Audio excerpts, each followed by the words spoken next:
오늘 23번째 시간입니다. 제가 바울 서신을 함께 나누자고 얘기를 했는데 기억하시나요? 뭐래도 상관없는 거죠? 뭐래도, 그죠? 하나님 말씀이라면 어떤 말씀이든지 은혜로 받으니까 고민하면서 특별히 우리가 6월 30일부터 7월 8일까지 태국 선교를 또 허락하셔서 태국 선교를 갑니다. 그리고 어차피 바울 서신을 공부하려면 사도 바울이 어떻게 해서 그리스도인이 됐는지에 대한 내용을 살펴보지 않을 수도 없고 해서 사도행전을 먼저 공부를 하고자 합니다. 사도행전을 제가 전에 책을 쓴 게 하나 있는데 이 책의 내용대로라면 21번이에요. 올해가 갈지 모르겠네. 그죠? 근데 이렇게 갈지는 모르겠지만 하여튼 사도행전을 보면서 어차피 사도행전 가운데는 에베소 교회에 대한 내용도 또 빌립보서에 관한 내용도 나오니까 사도행전을 먼저 다루고 그 다음에 구체적으로 바울 서신을 다루는 것이 순서겠다라는 생각이 들어서 사도행전으로 결정을 했습니다. 사도 바울이라고 하는 이름은 히브리식 이름일까요? 아니면 헬라식 이름일까요? 다시 할게요. 예수님 당시에 사용되었던 언어는 헬라어입니다. 헬라어, 지금의 그리스어죠. 헬라어가 예수님 당시에 사용되었던 언어고 히브리어는 유대인들만 썼던 언어예요. 그러니까 구약에 있는 언어들, 아브라함 시대, 이삭과 야곱 이런 족장들 시대에 사용되었던 언어가 히브리어입니다. 그러니까 옛날 언어가 히브리어고 새로운 언어, 신식 언어가 헬라어라고 생각하면 돼요. 원래 바울은 사울이라는 이름으로 등장을 해요. 사울이라는 이름으로 등장을 했다가 나중에 바울로 바뀌어져서 나와요. 그래서 어떤 분들은 사울은 예수 그리스도를 믿기 전의 이름이고 바울은 예수 그리스도를 믿은 뒤의 이름이다. 뜻 자체가 그래요. 사울은 큰 자라는 이름이고 바울은 작은 자라는 이름이에요. 그러니까 뜻이 정반대인데 그래서 자기의 이름을 고쳐 불렀다. 나는 큰 자가 아니라 주님 앞에서는 작은 자다라는 의미에서 바울이라는 이름으로 바꾸었다. 공감하세요? 혹시 이런 내용 들어보셨어요?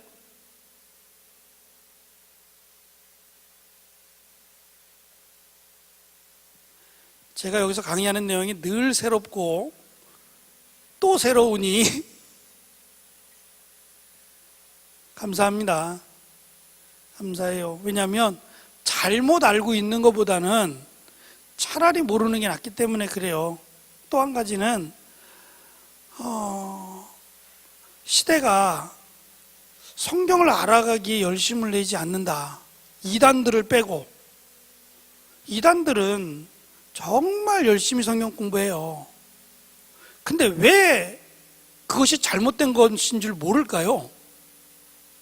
고학력자들이 더 빠져들어가는데 그냥 조금만 들어도 분명히 잘못됐다는 걸 알 법한데도 왜 거기서 헤어나오지 못하고 자기의 모든 것을 심지어 가정까지도 버리고 직장도 버리고 그렇게 이단 가운데 혹 빠져들어가서 살게 될까요?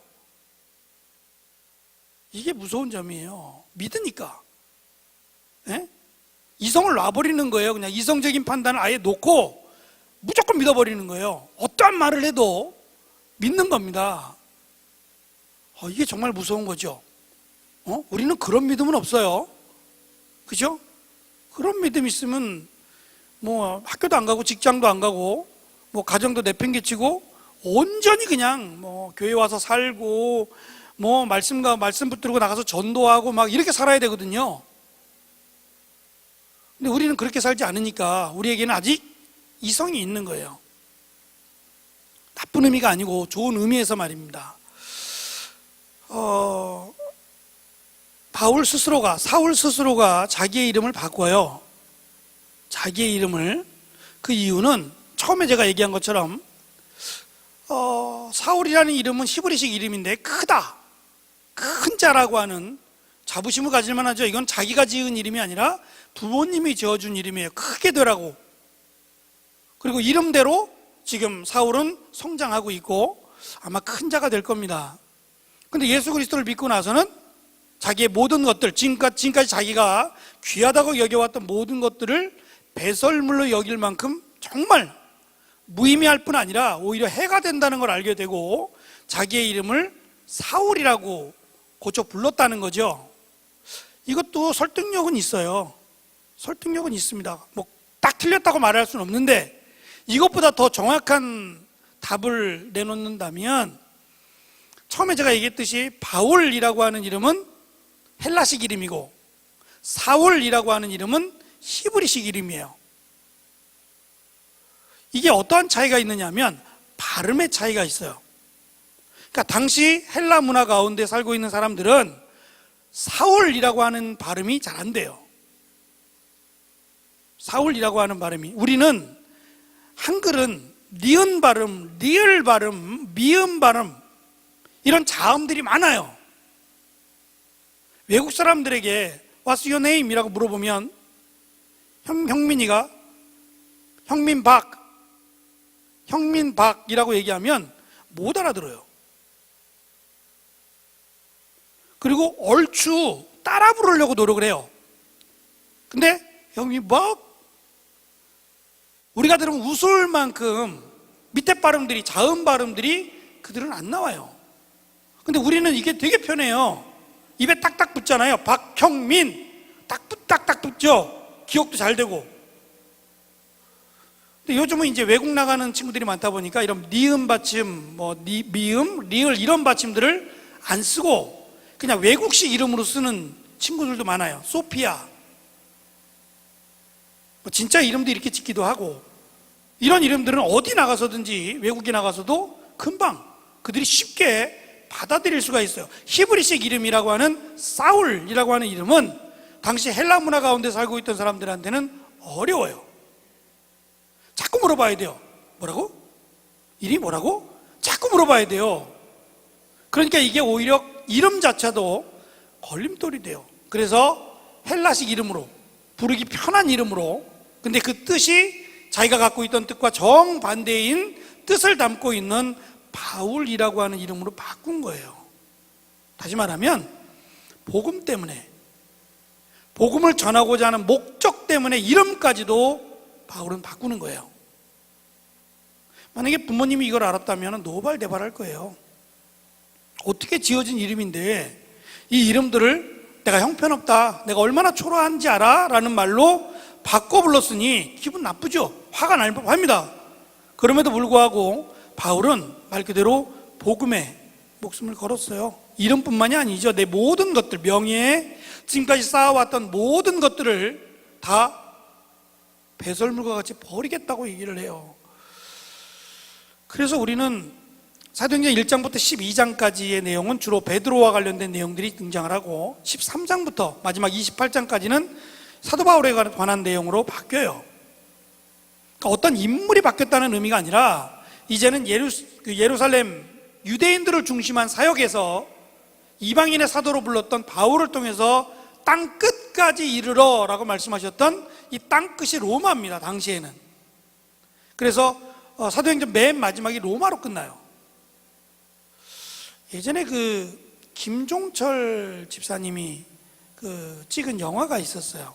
회복이라는 영화인가요? 그리고 또 하나의 영화가 있어요. 회복이라는 영화 말고 이스라엘, 지금의 팔레스틴, 그들을 대상으로 한 영화가 하나 더 만들어졌어요.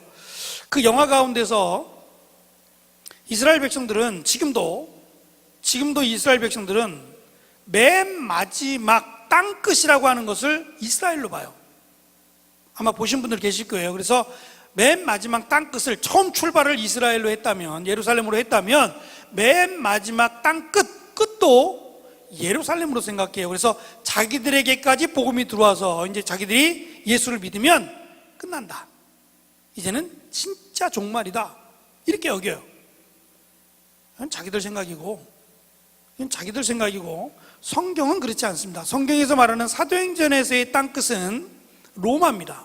그래서 바울이 땅끝이라고 하는 로마에까지 복음을 전하러 가고 거기에서 이제 생명을 마무리하게 됩니다.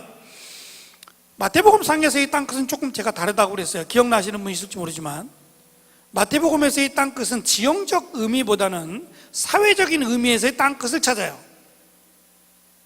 그러니까 예루살렘과 온 유대와 사마리아와 땅끝, 이건 지형적인 땅끝이고, 마태복음 안에서의 땅끝을 어떻게 보느냐 하면 처음에는 유대인들에게 5,000명을 먹일 때, 그리고 4,000명 똑같은 빵과 물고기를 먹일 때 4,000명, 그들은 이방인이라고 제가 말씀을 드렸어요. 그리고 나서 예수님께서 어디로 가냐면 마가단이라고 하는 지방으로 가더라 라고 성경은 돼 있어요. 근데 그게 끝인데, 이 마가단이라는 지형을 살펴보면 그 지형은 죄수들이 살고 있는 곳이었어요. 그들이 뭘 해 먹고 사냐면 갈릴리에서 잡아온 물고기의 내장을 빼고 소금을 쳐서 그늘에 말리는 거예요. 그래서 짭짤한 육포 같은 게 되는 거예요. 빼짝 마른 물고기가 되는 거죠. 과메기보다는 더 저거 할 거예요. 아마 내장까지 다 빼고 그늘에 말려서 이것을 빵과 함께 먹도록 그 일을 이 마가단이라는 곳에서 해요. 근데 어쨌든 간에 예수님께서는 예루살렘 유대인들, 그 다음에 이방인들, 더 나아가서 죄인들에게까지 복음을 전하시는 모습으로 마태복음은 사회학적인 관점에서 땅끝을 설명을 합니다. 그러니까 지형적인 땅끝이 있다면 사회적인 땅끝도 같이 포함이 되어 있는 거예요. 특히 이제 당시에는 사람 취급을 안 했던 몇 가지 계층들이 있는데 여자들은 사람 취급을 안 했어요. 당시에는. 그래서 숫자를 셀 때 5,000명을 셀 때에도 여자와 어린아이 외에 이런 말을 쓰잖아요. 그러니까 장성한 남자들만 사람 취급을 한 거예요. 애들도 사람 취급하지 않았어요. 언제 죽을지 모른다고 생각을 하니까. 여자도 마찬가지예요. 그냥 갈비뼈 하나 정도로만 생각했는지 모르지만 사람 취급을 하지 않아서 천국에 들어갈 수 없는 그런 부류로 치부해버렸어요. 거기만 그러겠어요? 병자도 그랬을 거고 또 거지도 그랬습니다. 그러니까 자기들처럼 유대인이요, 유대인의 혈통을 가지고 있어야 되고 또 부자여야 되고 율법을 가지고 있어야 되고 할례를 행해야 된다라고 하면 그나마 천국에 들어갈 수 있는 약간의 조건을 갖춘 정도, 그리고 나서 자기들이 만들어 놓은 전통, 율법이 아니라 전통들을 다 지키면 마치 의롭게 되는 사람들처럼 그렇게 마태복음은 기록한단 말이에요. 자, 오늘은 사도행전의 첫 번째 1장인데요. 사도행전은 기억하시겠죠? 누가복음의 후편이에요. 이름은 다르지만 누가복음이 상편, 사도행전이 후편이에요. 그러니까 누가복음과 사도행전은 원래가 하나였는데 이게 너무 방대하니까 반으로 나눠놓고 이걸 누가복음이라고 하자. 이거를 사도들의 기록을 담은 사도행전이라고 부르자라고 한 거지, 원래는 하나였다는 거예요. 한 통의 두루마리였다라고 제가 말씀을 드렸어요. 그러니까 두루마리를 펼치면 쭉 가겠죠. 그러니까 두루마리를 둘둘둘 말면 얼마나 이게 크겠어요. 양이나 짐승의 껍질에다가 쓰기도 하고, 나중에 이제 파피루스라는 거, 갈대 잎을 녹여가지고 옛날에 우리 그 화선지 만들듯이 그렇게 만들어서 쓴 거였어요. 그러니까 그것이 귀하던 때였으니까 둘둘둘둘 말아서 양의 가죽이나 이런 데다가 말아서 썼으니까 뭐 사도행전하고 누가복음을 펼쳤으면 엄청난 양이 됐을 거예요. 그래서 이걸 한 번에 보관을 못하고 끊어서 보관했어요. 끊어서 보관해서 갖고 있다가 나중에 이제 발견을 하게 되죠. 자, 사도행전 1장 1절부터 4절을 우리 같이 한번 보겠습니다.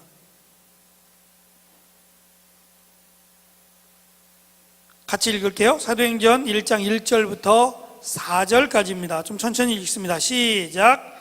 데오빌로여, 내가 먼저 쓴 글에는 무릇 예수께서 행하시며 가르치시기를 시작하심부터 그가 택하신 사도들에게 성령으로 명하시고 승천하신 날까지의 일을 기록하였노라. 그가 고난받으신 후에 또한 그들에게 확실한 많은 증거로 친히 살아계심을 나타내사 40일 동안 그들에게 보이시며 하나님 나라의 일을 말씀하시느니라. 사도와 함께 모이사 그들에게 분부하여 이르시되 예루살렘을 떠나지 말고 내게서 들은 바 아버지께서 약속하신 것을 기다리라. 자, 여기서 누가복음으로 잠깐 갑니다. 누가복음 1장 3절.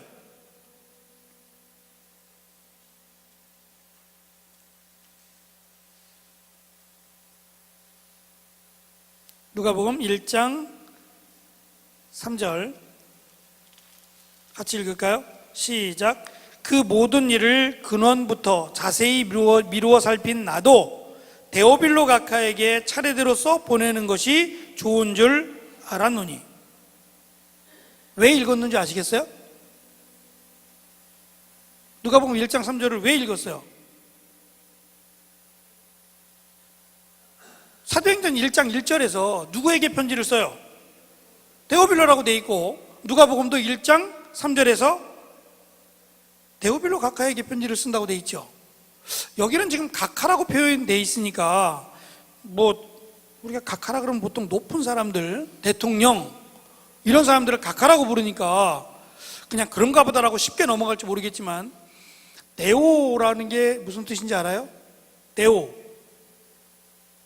데오가 하나님이에요. 데오가 하나님이고, 그러면 뒤에 나오고 있는 빌로, 이게 필로스인데, 필로스라는 말이 친구예요. 그러면 하나님의 친구들, 누굴 말하는 거예요? 누가 하나님의 친구들이에요? 데오빌로스라는 이름은 사실 없어요. 데오빌로스라는 이름을 누가 감히 하나님의 친구들이라고 이름을 붙이겠어요? 자기 이름을. 그러니까 이거는 어떤 특정한 인물이 아니라 대표성을 가진, 예를 들면 예수를 그리스도라고 믿는 사람들, 이 사람들을 하나님의 친구라고 여긴다는 말이에요.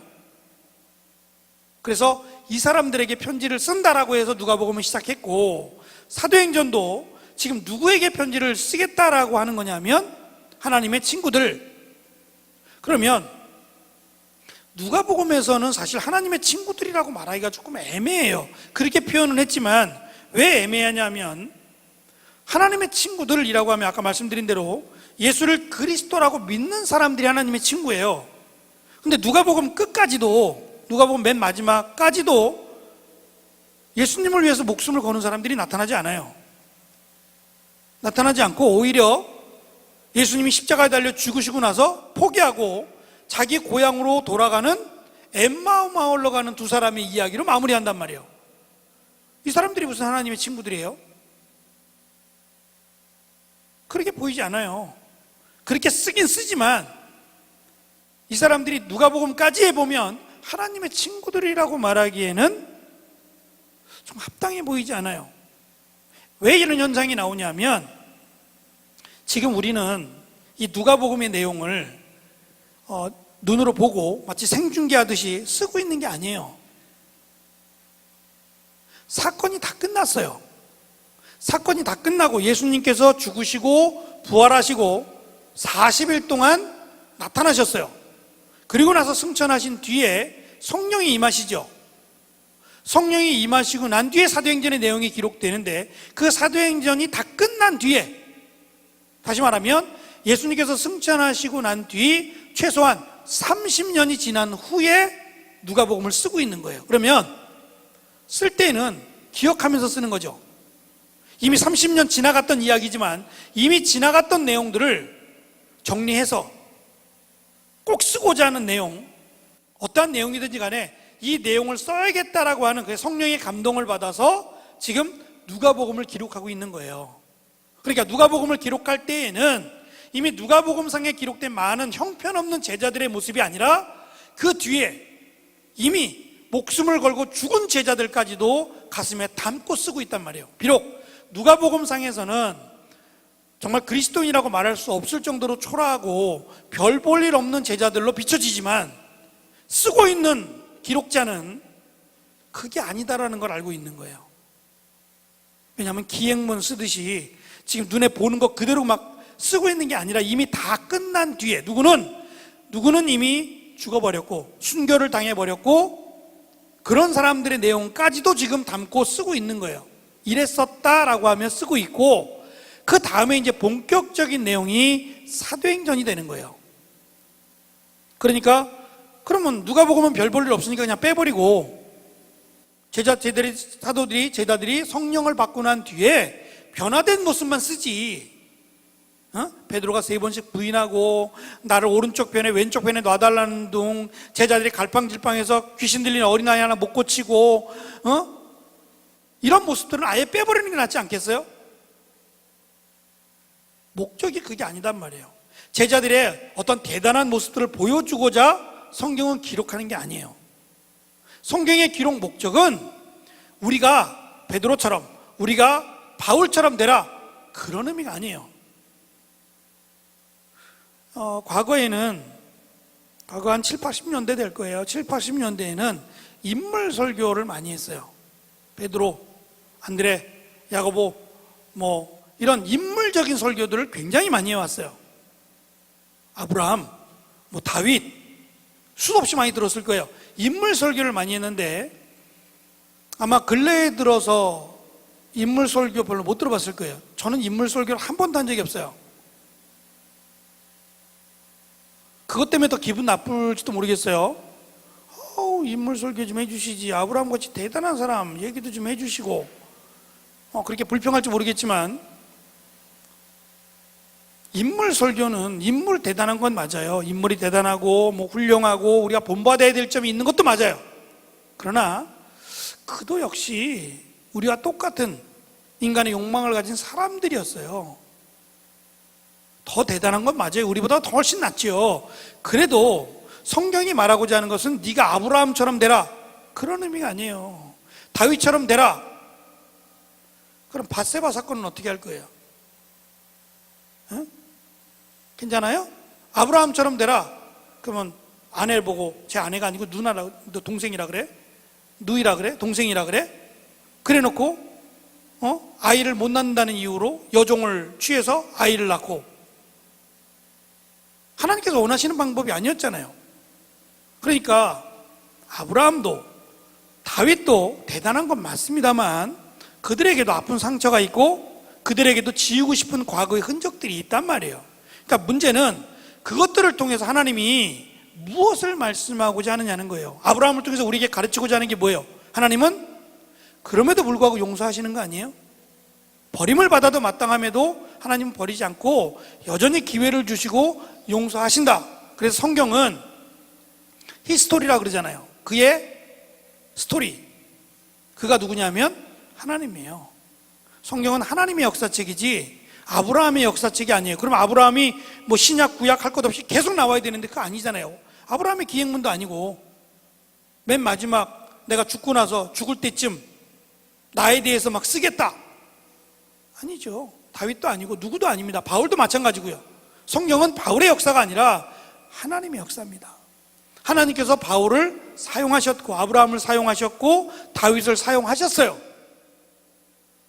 왜 사용하셨는지, 어떻게 사용하셨는지를 아는 것이 우리에게 필요한 겁니다. 그러니까 오늘 이제 우리가 앞으로 다룰 사도행전의 내용들은 어떠한 내용들을 기록하느냐 하면 1장 잠시 다시 봅니다. 1장 3절, 그가 고난받으신 후에, 누가복음이에요. 고난받으신 후에 또한 그들에게 확실한 많은 증거로 친히 살아계심을 나타내셨어요. 이거는 누가복음 끝에 잠깐 나타나는 내용이고, 사도행전을 비롯해서 요한복음도 마찬가지고 복음서의 끝부분에 계속 나타나는 것은 예수님 부활하셨어요. 그죠? 부활하셨어요. 그러면 다 이루신 거잖아요. 죽음에서 부활하셨으면 우리도 예수 그리스도를 믿으면 죽음에서 부활한다, 이거 아니에요? 다 끝났어요. 다 이루신 거예요. 근데 왜 미련이 남아서 40일 동안을 더 계셨죠? 왜 굳이 40일이어야 돼요? 이유가 있을까요? 30일이면 안 돼요? 아니면 100일 계시든가, 우리 100일 좋아하잖아요. 100일 아니면 3년을 더 계시든가. 왜 꼭 40일을 계셔야 돼요? 그리고 왜 꼭 계셔야 돼요? 그냥 바로 가시면 안 돼요? 뭔가 준비할 일이 있으세요? 우리가 알아야 되는 것은 이거란 말이에요. 왜? 굉장히 조심스럽긴 하지만 왜 예수님께서 부활하시고 바로 승천 안 하시고 왜 40일 동안을 부활하신 육체로, 그래서 갑자기 사라지기도 하시고 때로는 제자들과 함께 식사도 하시고, 사랑과 영혼이라는 영화 아세요? 굉장히 오래된 영화인데 주은이 알아요? 주은이가 초등학교 때 영화일 텐데, 그죠? 봤어요?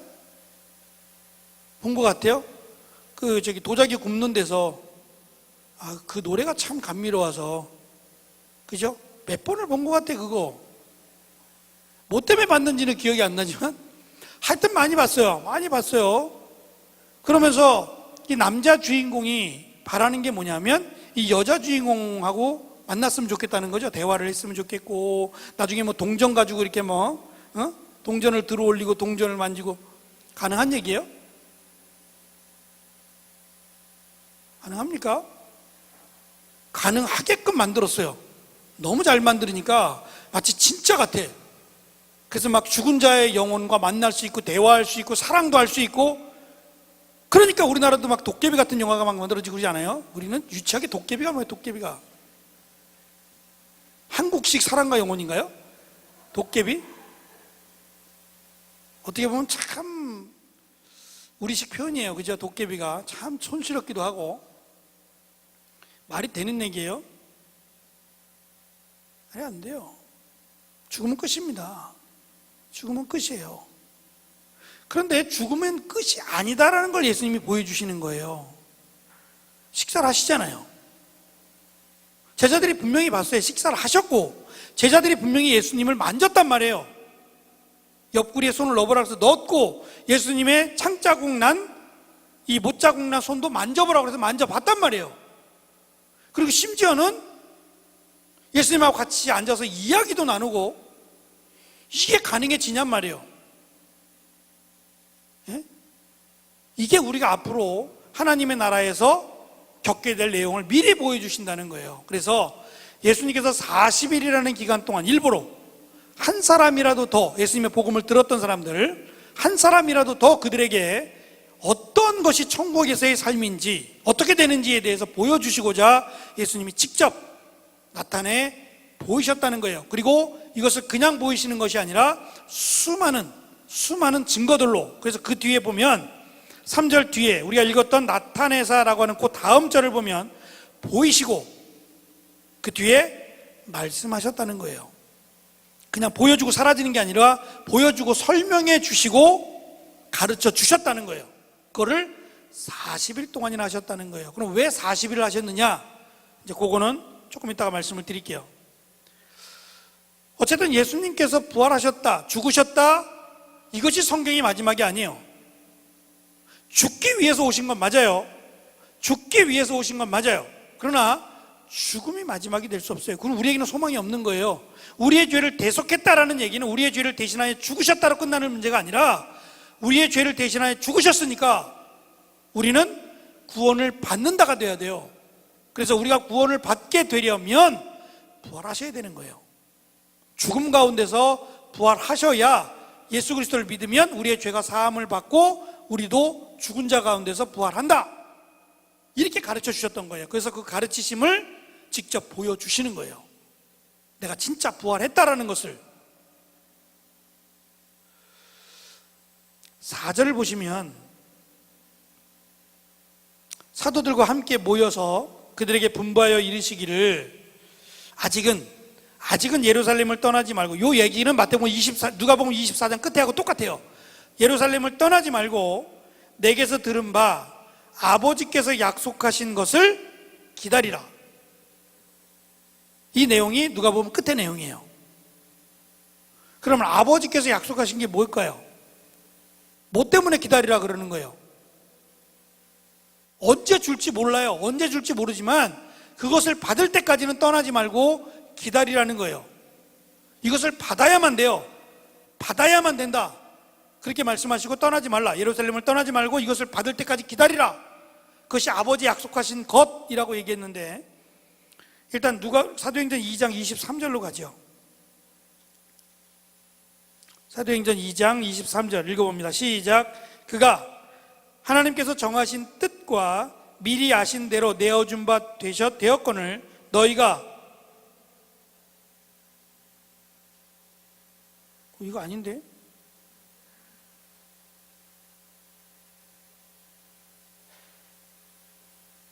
이것이 아닌데요?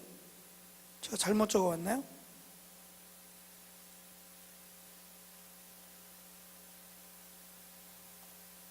잠시만요.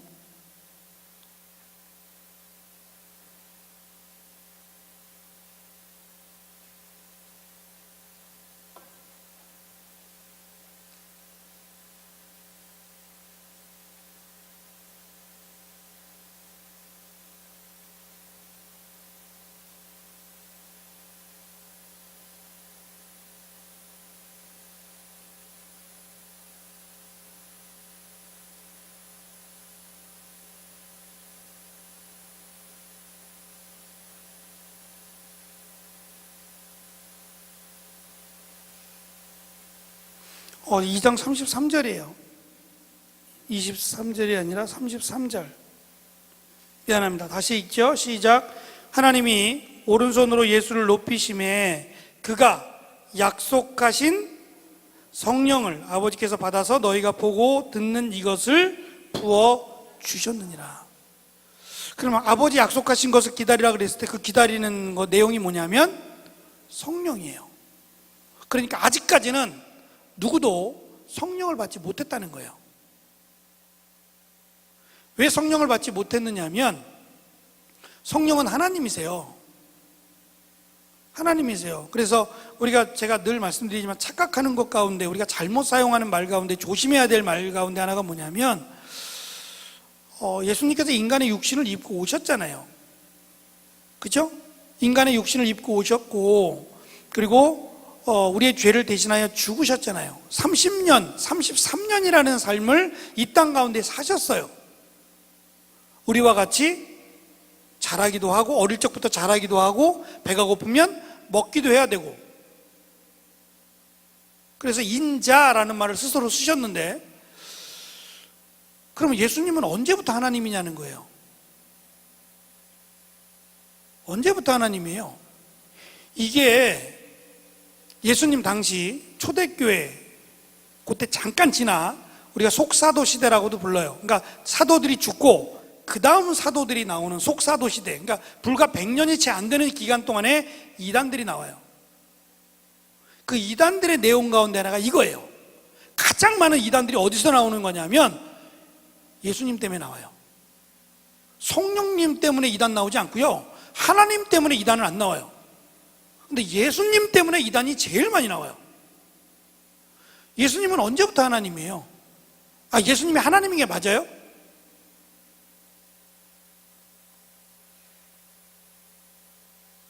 시험 보는 건 아닌데 그래도 틀려도 표현은 해야지. 내가 맞장구는 쳐줘야지. 예수님이 하나님 맞아요? 예수님이 하나님 맞대요. 공감하죠? 이거 틀리면 큰일이야. 이거 아니면 그냥 다 이단이야. 이단이 아니고 3단이 3단. 예수님은 하나님이에요. 그죠? 성부 하나님, 성자 하나님, 성령 하나님, 삼위일체 하나님 우리 믿죠? 이거 흔들리면 안 됩니다. 이거는 이해가 안 돼도 믿어야 되는 거예요. 설명이 잘 안 돼요. 이거는 예전에는 물과 공기와 뭐 이렇게 설명 아니에요. 그렇게 다른 성분이 아니라 똑같아요. 똑같으신 분인데 사용만 다를 뿐이에요. 그래서 인간적인 언어로는 이걸 설명하기가 참 어려운 부분이 많아요. 물이 녹으면 뭐 기체가 됐다가 연기가 됐다가 얼으면 얼음이 됐다가 그런 거 아니에요. 그렇게 설명할 수 없어요. 그럼 틀린 거거든요. 성자 예수님, 성자 하나님이신 예수님이 원래부터가 하나님이셨어요. 이 땅에 오기 전부터 하나님이셨죠. 그리고 성령으로 마리아의 뱃속에 잉태가 됐어요. 하나님이죠. 아니야 주은아, 마리아의 뱃속에 잉태됐을 때도 하나님이죠. 맞아, 얘 하나님이야. 성령으로 잉태가 됐기 때문에, 그러니까 유전자에 의해서 임신된 게 아니라 그랬잖아요. 요셉의 유전자는 하나도 없어요. 그럼 마리아의 유전자는 하나도 없어요. 난자와 정자가 만난 게 아니에요. 유전자가 전혀 개입되지 않고 성령으로 그냥 잉태가 됐으니까 성령 하나님이 예수님의 몸속에 들어왔어요. 근데 그것이 성자 예수님이란 말이에요. 그러니까 뱃속에 들어있을 때부터도 예수님은 하나님이에요. 그리고 태어났어요. 하나님이죠. 자랐어요. 하나님이에요. 그래서 예수님은 뭐가 없다 그랬어요? 가장 중요한 건데 죄가 없어요. 우리하고는 달라요. 우리는 이미 아기가 되었을 때부터, 뱃속에 딱 임신이 되었을 때부터 모든 인간은 죄인입니다. 죄인이에요. 아담의 유전자, 아담과 하와의 유전자를 받은 우리는 모든 사람이 죄인이에요. 왜냐하면 그 유전자로는 구원받을 수가 없기 때문에 그래요. 근데 예수님은 성령으로 잉태가 됐기 때문에 이미 뱃속에 들어있을 때부터도 하나님이고, 그래서 죄가 없기 때문에 예수님은 40일 동안 금식하는 것도 가능했다. 근데 우리는 이 말을 너무 쉽게 해요. 예수님처럼 삽시다. 제가 조금 조심해야 된다고 말을 하잖아요. 왜냐하면 성령님처럼 삽시다, 이런 말을 한 번도 못 들어봤어요. 하나님처럼 삽시다, 이런 말도 못 들어봤어요. 어떻게 감히 하나님처럼 살아요? 우리하고 하나님하고는 비교가 안 되는데. 근데 왜 예수님은 제일 만만해? 제일 만만해. 예수님처럼 삽시다. 그리고 예수님이 조금만 힘들어가지고, 너무 힘들어가지고, 아니면 너무 승질나가지고 상도 뒤엎고 막, 예수님 성격이 모나서 그래. 아버지가 일찍 돌아가셔가지고 어머니 혼자 자라니까, 그리고 별소리를 나갑니다. 별소리를. 예수님은 하나님이세요.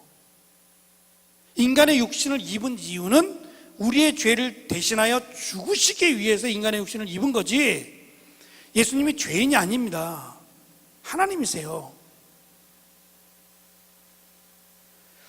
그러니까 성령 예수님과 하나님은 늘 함께 하셨고, 우리와 늘 함께 하셨고, 예수님이 이 땅에 오신 것은 우리의 죄를 대신하여 죽기 위해서 오신 거예요. 그러니까 구약에 보면 예수님과 하나님과 성령님이 함께 계셨죠. 그래서 인간을 빚으실 때에도 우리가라고 하는 복수로 자꾸 쓰여요. 복수가 같이 계셨단 말이에요. 같이 계셨지만 예수님이나 성령님은 본격적인 사역을 하지 않으세요. 계셨어요. 그러나 본격적으로 드러냈고 사역을 안 하신단 말이에요. 근데 신약시대에 들어와서 예수님이 인간의 육신을 입고 오신 때부터, 인간의 육신을 입은 뱃속에 잉태된 때부터는 예수님이 사역을 시작하시는 거예요. 우리의 죄를 대신하여 죽는 사역을 말입니다. 그리고 이제 예수님께서 우리를 대신하여 죽으셨고 아버지의 보좌로 가신대요. 원래 있던 하나님의 보좌 우편으로 가신답니다. 그럼 우리는 물론 하나님이 함께 하시지만 우리가 가장 중요한 것은 뭐가 남는 거냐면 구원이 남아야 돼요. 예수님께서 이 땅에 오신 목적이 그거였으니까 예수 그리스도를 믿는 믿음, 이 믿음을 뺏어가기 위해서 사탄은 어떤 방법이든지 다 동원할 거예요. 그러면 이 믿음을 빼앗기지 않기 위해서 우리가 해야 되는 일은 성령님이 우리를 위해서 기도하는 거예요. 그래서 성령님이 친히 우리를 위해서 말할 수 없는 탄식으로 기도하신다는 내용이 바로 그겁니다. 우리가 예수 그리스도로부터 멀어지지 않기를, 그래서 성령은 예수 그리스도의 말씀을 기억나게 하는 거예요. 그러니까 성령 충만하다는 얘기는 뭐 은사가 많아가지고 뭐 병자를 고치고 예언을 하고 방언을 하고 이거를 성령 충만이라고 성경은 말하지 않아요. 성령 충만은 내 안에 예수 그리스도로 가득 찼을 때, 정말 예수 그리스도의 삶을 살아가려고 할 때 성령 충만이라고 말을 해요. 결국 그것은 죽는 거였어요. 성경이 나타난 대로라면 예수 그리스도를 믿으면 죽는 겁니다. 그러니까 예수 그리스도를 믿음으로 죽겠다, 그것을 성령 충만으로 봐요. 이해하시겠어요? 거기에는 필요한 것들로 채우심이 있어요. 예를 들어서 내 안에 성령이 가득하게 되면, 이제 나오겠지만 성령이 가득하게 되면 복음을 전하고 싶어 해요. 막 견딜 수가 없어요. 너무 감사하고 기뻐서 내 안에 가득 찬 성령의 은혜가 나를 견딜 수 없도록 만들어요. 그래서 기도하고 싶고 말씀 가운데 살고 싶고 이런 마음들이 계속 차오르게 만들어서 복음을 전하게 만들어요. 그러면 이 복음을 제대로 전하게 하기 위해서 때로는 기적도 일어나기도 하고, 때로는 내가 똑같은 말을 하는데 저쪽에서는 자기들의 말로 듣기도 하고, 한 번도 외국어를 배운 적이 없어요. 베드로도 그렇고. 근데 그들의 언어로 들었다 그랬잖아요. 사도행전에 가면 이거를 초창기 방언이라 그래요. 그래서 방언은 두 가지인데 사도행전 1장에 나타난 방언은 외국어입니다. 외국어. 나는 헬라어로 당시에 썼던 언어로 설교했는데 그들이 들을 때는 그들의 언어, 그들의 나라의 말로 들었어요. 이걸 방언이라고 부르는데 이건 외국어고, 나중에 사도행전의 뒤쪽으로 가면 또 방언이라는 얘기가 나오는데 이거는 지금 우리가 교회에서 많은 분들이 방언을 하고 있는 그 언어예요. 보통 우리가 하늘의 언어라 그러는데 하늘의 언어는 배우는 거 아니에요? 방언학교라는 게 있어요. 방언학교. 그 방언학교는 방언을 배우는 거죠. 어떻게 하면 방언을 잘할 수 있는지, 어떻게 하면 하나님께서 원하시는 방언을 할 수 있는지, 이런 거 배우는 학교예요. 가면 안 돼요. 그런 거 없어요. 왜 없느냐 하면 은사라고 하는 말, 은사, 이걸 카리스마라 그래요. 눈을 막 부르더니 이게 카리스마가 아니고 이상한 데 써먹어요. 그런 걸. 좋은 건 다 갖다 써먹어. 최민수가 막 눈을 막 이러면 카리스마가 강한 배우야. 카리스마 아니에요. 그거는 그냥 눈빛이 강렬한 거지. 그렇게 얘기하면 되지. 그걸 왜 카리스마라고 어디서 배웠는지. 카리스마는 은사예요. 은사는 선물이라는 뜻이에요. 하나님의 선물이라고 하는 뜻이고요. 하나님의 무조건적인 선물이에요. 그러니까 은사는 내가 달라 그래서 쫄라서 주는 게 아닙니다. 그러니까 방언을 못 받았으면 안 준 거예요. 기도하세요, 달라고. 그래도 안 주시거든 안 주는 거예요. 아시겠어요? 하지 말라는 게 아니라 여러분 받고 싶으면 기도해요. 하나님, 저도 방언 받고 싶어요. 방언하고 기도하고 싶어요. 기도하라고. 근데 옆에서 승원이가 얼얼얼얼얼 이렇게 기도하니까 나도 따라서 한번 해볼까? 얼얼얼얼얼. 이거는 아니라는 거예요. 그래서 방언은 배우는 거 아니에요. 방언은 은사기 때문에 주시는 거예요. 그러니까 주시면 감사함으로 받고, 대신 이것이 나를 드러내지 않도록 공예배 때는 쓰는 거 아니에요. 내가 하고 싶을 때 하고 멈출 수 있을 때 멈춰야 되겠죠? 브레이크 없는 자동차처럼 방언만 쭉 나와. 멈출 수도 없어. 이건 하나님이 주시는 게 아니에요. 사탄도 방언해요. 사탄도. 그래서 그런 얘기들이 많았단 말이에요. 기도원에 가면 어느 기도원은 방언을 가르쳐 준다더라. 그래서 사람들이 막 몰려가고 막 그랬어요. 지금은 좀 그런 게 시들해졌지만, 그러니까 여러분들 그런데 현혹되지 말라고 지금 막 이런 얘기까지 하는 거예요. 방언학교 없다. 방언은 하나님의 선물이기 때문에 하나님이 주시는 거다. 그러니까 여러분들 기도해봐요. 나도 방언 받고 싶으면 기도하세요. 근데 안 준다 그래서 하나님 미워, 그렇게 하지 말고. 그 사람에게는 없어도 되니까 안 주시는 거예요. 아시겠어요? 그러니까 그 언제 주실지는 아무도 몰라요. 그러니까 늘 기도하고 또 사모하는 마음으로 하세요. 근데 내가 죽을 때까지 안 준다 그래서 하나님 날 사랑하지 않아, 그런 건 아니라고요. 방언이 없어도 구원받잖아요. 그러니까 필요에 의해서 하나님이 주시는 은사가 방언이다. 카리스마를 잘못 쓰지 마라. 하나님이 은사를 주시는 것은 교회를 온전하게 거룩하게 세우기 위해서 은사를 주시는 거지, 나를 드러내게 하기 위해서 저는 은사 2개, 쟤는 은사 3개, 그렇게 하지 않는다. 이게 고린도 교회의 문제였어요. 너 은사 몇 개야? 나 5개인데? 안 되겠다. 기도하자. 나 은사 더 달라고. 그래갖고 교회가 4개로 쭉 나눠지잖아요. 바울파, 게바파, 아볼로파, 그리스도파, 이렇게 나눠지는 원인이 은사 때문에 그래요. 그러니까 거룩한 열심이라고 말하지만 잘못된 거예요. 하나님께서 원하시는 것을 잘못 이해하게 되면 엉뚱한 데 관심을 많이 갖게 된다는 거예요. 그러면 왜 약속하신 성령을 기다리라고 그랬느냐? 누가복음 24장으로 잠깐 넘어가 봐요. 누가복음 24장, 이건 맞을 거예요. 24장 49절, 끝장, 거의 끝쪽입니다. 왜 아버지께서 약속하신 성령을 기다려야만 되느냐? 49절 시작. 볼지어다 내가 내 아버지께서 약속하신 것을 너희에게 보내리니, 성령입니다. 너희는 위로부터 능력으로 입혀질 때까지 이 성에 머물러라. 성령이 임하신다는 것을 어떻게 지금 설명하고 있냐면, 우리에게 능력이 임하신다는 거예요. 그것이 어떻게 임하실지는 아무도 모르고, 그것이 어떤 능력으로 나타날지도 아무도 몰라요.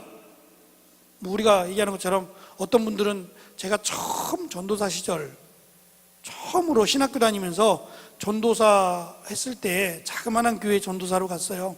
수유리에 있는 교회였는데, 이분은 그 군대에 있다가 이 전기를 잘못 만졌어요.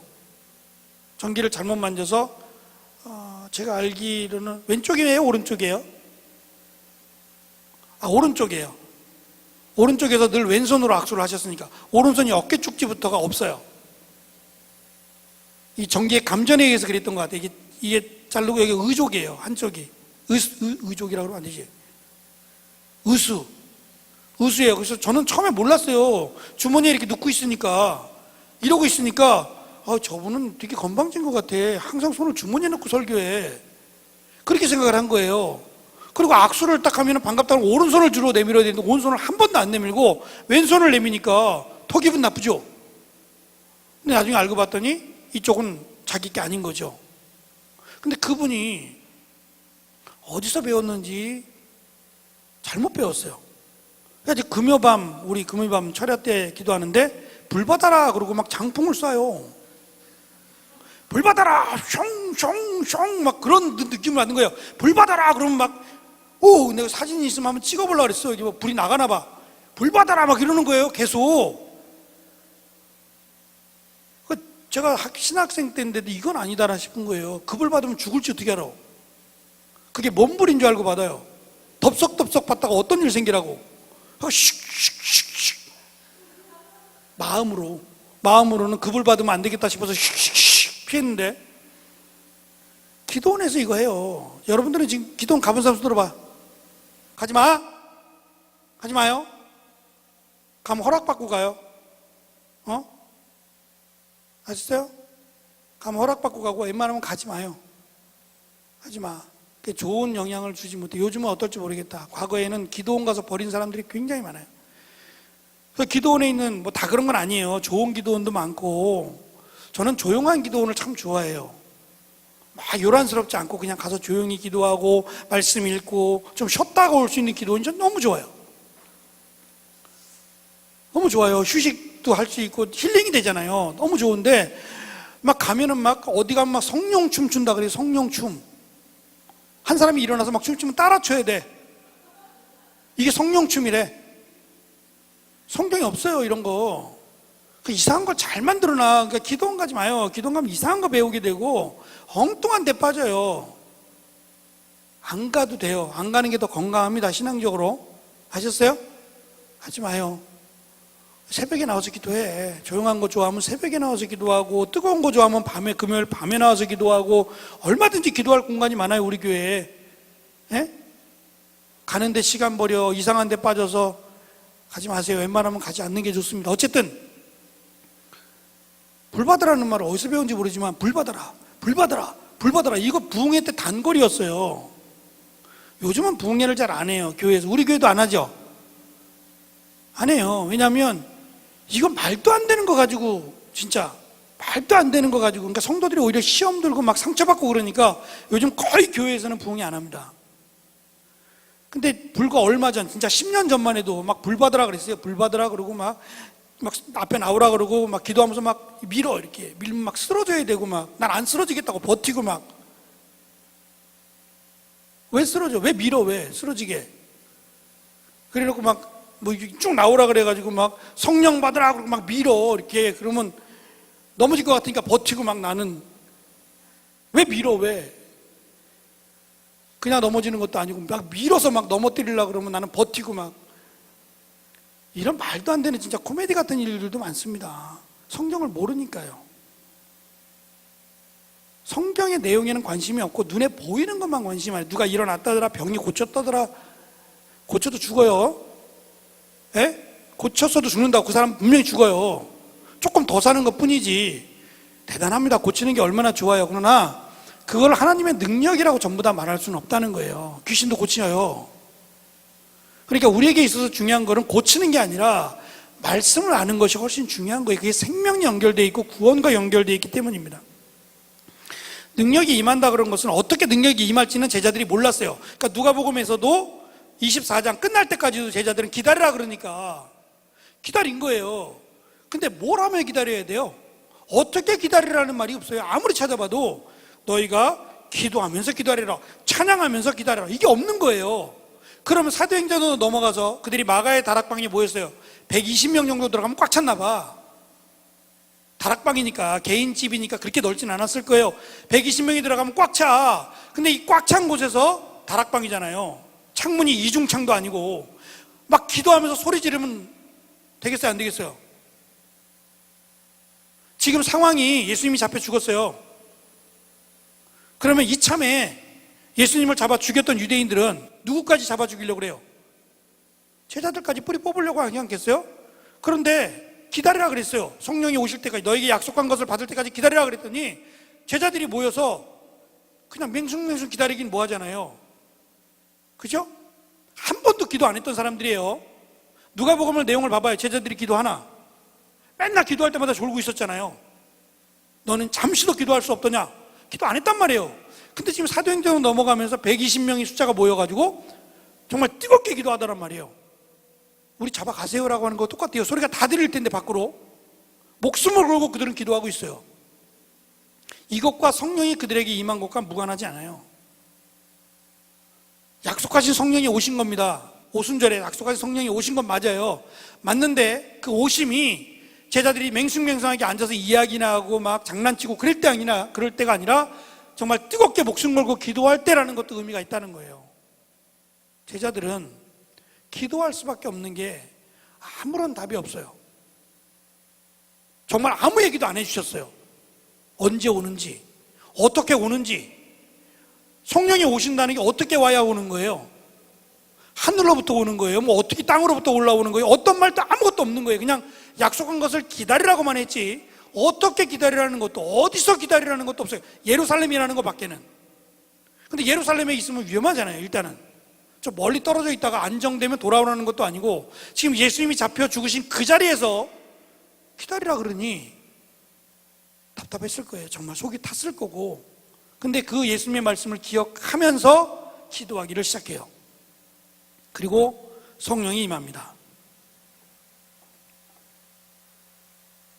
지금 사도행전의 시작이 누가복음의 시작과 마찬가지로 데오빌로, 하나님의 친구들이라고 불렀어요. 그럼 왜 그들이 그렇게 불렀냐면, 하나님의 친구들이 어떻게 살아갈 것이기 때문에 불렀느냐면, 이제 예수를 그리스도라고 말하는 이 일에 목숨을 걸 것이기 때문에 그들을 데오빌로라고 불렀다는 거예요. 그렇게 불릴만 하지요. 비록 누가복음에서는 그렇게 부르기에는 참 부족해 보이지만 어차피 그들이니까, 사도행전으로 넘어가 성령을 받고 나서 그들은 죽음을 두려워하지 않아요. 심지어 너무 우스꽝스러운 게, 베드로는 바로 코앞에 예수님이 계셨는데, 숯불을 쬐면서 코앞에 예수님이 계셨는데 모른다 그랬어요. 두려우니까, 잡히면 죽으니까. 근데 실제로 예수를 그리스도라고 전하다가 잡혔어요. 그리고 감옥에 들어갔네요. 지하 감옥 깊은 곳에 들어갔어요. 자요. 잠이 와요? 언제 죽을지 모르는데 잠이 와요? 자요. 천사가 발로 쳐서야 깨웠어요. 일어나라고. 그러니까 죽음을 두려워하지 않았다는 얘기예요. 뭐 죽으면 순교고 하나님의 나라에 가는 거고, 살면 하나님께서 나에게 쓰실 일이 있나 보다. 제자들이 다 똑같아요. 바울도 그랬어요. 가지 말라고. 로마로 가면 당신 죽습니다. 에베소 교회 장로들이 다 와가지고 말렸어요. 그때 바울이 한 말이에요. 나에게 꿈을 통해서, 환상을 통해서 주님께서 보여주신 것은 가라는 거다. 그러니까 가라고 말할 때에는 할 일이 있다는 얘기다. 안 죽는다 그럼. 할 일이 없어야 죽는 거지. 나를 보낼 때에는 할 일이 있어서 보냈으니까 나는 가면 안 죽는다. 안 죽었어요. 안 죽었어요. 죽는다고 해도 그거를 두려워하지 않았어요. 왜냐하면 사실 믿는 자에게는 죽음이라는 것은 영광으로 받았기 때문이에요. 죽으면 어디 가요? 형민이 죽으면 어디 가? 진짜로? 진짜로. 죽으면 천국 가는 거예요. 거기에 대한 믿음이 있으면, 확신이 있으면 두렵지 않는 거예요. 뛰어내리라는 얘기는 아니야. 죽으라는 얘기는 아니에요. 절대로 그건 아니지. 근데 내가 그렇게 죽음을 맞이할 수밖에 없는 상황이 되더라도 두려워하지 않는 거예요.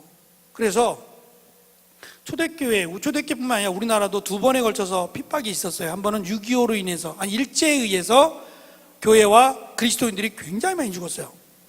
두 번째는 6.25 때 북한이 우리나라에 침략해 왔을 때 제일 먼저 한 일은 교회 없앤 거였어요. 교회 없애고 믿는 사람들을 죽이는 거였어요. 여러분 성주순례 갔다 왔죠? 성주순례 갔을 때 여러분들이 본 것이 두 번에 걸친 핍박이에요. 일제로 인해서, 하나는 북한에 의해서 정말 뿌리까지 뽑아질 정도로. 여러분들이 갔던 그 마을은 기독교인들이 다 죽었어요. 다. 전체가 다 죽었어요. 거기에 살던 그 전라도 그쪽에, 저도 갔다 왔는데 그 마을 두 교회 갔다 왔죠? 그 교회에는 기독교인들이 한 명도 없었어요. 다 죽었어요. 근데 지금은 그 교회 기독교인이 제일 많아요. 왜 그래요? 그 사람들은 죽으면서 부끄러워하지 않았어요. 천국 가니까.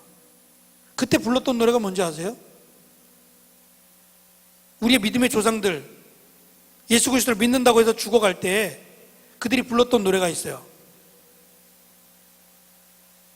무슨 노래인지 알아요? 제가 그때 불렀었는데,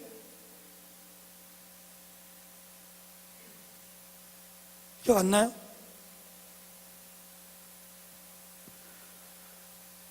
그 타이타닉에서 바이올린을 키면서 나오는데,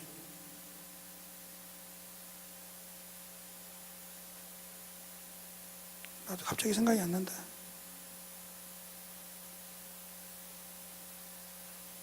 나중에 카톡으로 보내줄게요. 그 유명한 찬양이 또 생각이 안 난다.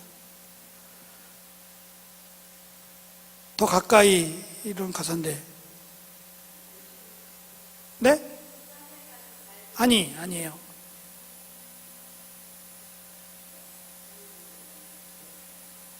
가까이라는 내용이 들어가는 거예요.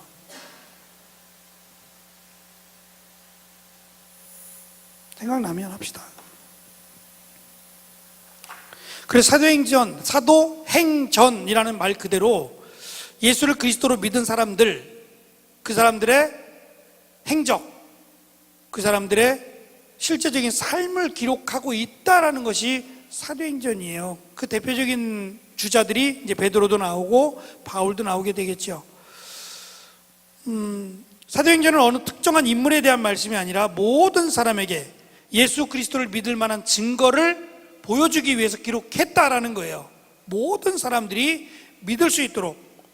그래서 사도행전 17장 31절에 가면, 이는 정하신 사람으로 하여금 천하를 공의로 심판하실 날을 작정하시고 이에 그를 죽은 자 가운데서 다시 살리신 것으로 모든 사람에게 믿을 만한 증거를 주셨습니다. 그래서 모든 사람들이 믿을 수 있는 증거를 사도행전을 통해서 주신다는 거예요. 사도행전이라고 되어 있지만 사도들이 했다라기보다는 하나님이 하신 거고 사도들을 사용하신 거예요. 그래서 때로는 저는 사실 어디서 제일 은혜를 받았느냐 하면, 사도 바울이 굉장히 철저한 사람이고 자기 일에 대한 자부심도 굉장히 강하지만 그렇게 자라왔어요. 흠잡히지 못할 정도의 삶을 살아왔어요. 그러니까 어떠한 일을 계획할 때도 굉장히 꼼꼼하고 철저하게 했을 거예요. 일을 그냥 쉽게 그냥 즉흥적으로 일하지 않았을 게 분명해요. 근데 그렇게 철저하게 준비하고 계획했던 사도 바울의 계획을 막으세요. 성경은 베드로의 계획을 막았다는 얘기 없어요. 사실 베드로가 더 엉터리거든요. 실수도 자주 하고 굉장히 충동적이고 돌발적인 행동들을 많이 하잖아요. 그래서 베드로가 실수도 많이 하고 막 다른 사람들은 가만히 있는데 내가 무리를 걷겠다고 했다가 풍덩 빠지기나 하고 굉장히 다혈질적인 그런 게 좀 있었던 것 같아요. 막 즉흥적인 것도 많고. 그러면 베드로의 계획을 막았어야 돼요. 근데 베드로가 계획을 잘못 세워도 그 계획을 틀어가지고 인도하시는 분이 하나님이셨거든요. 근데 바울은 또 철저하게 계획하고 정말 빈틈없이 준비했다고 생각하는데 막으세요. 많이 막으셨어요. 그게 하나님의 계획이기 전에 바울의 계획이기 때문에 막아요. 그래서 이 계획대로 이루어지게 되면 하나님이 영광 받으시는 게 아니라 바울이 영광을 받게 돼 있어요. 그래서 때로는 하나님 막으세요. 왜 하나님께서 우리를 낮추시느냐? 하나님의 영광 받으시기 위해서 그래요. 우리가 못해서가 아니라, 우리가 너무 잘해서가 아니라 우리의 이름이 드러나 하나님의 영광을 받지 못하시는 것이 안타까워서 잠시 우리를 낮추실 때가 있어요. 그래서 기도하게 하시고 오히려 엎드려서 더 겸손하게 하나님의 뜻을 구하기도 하신단 말이에요.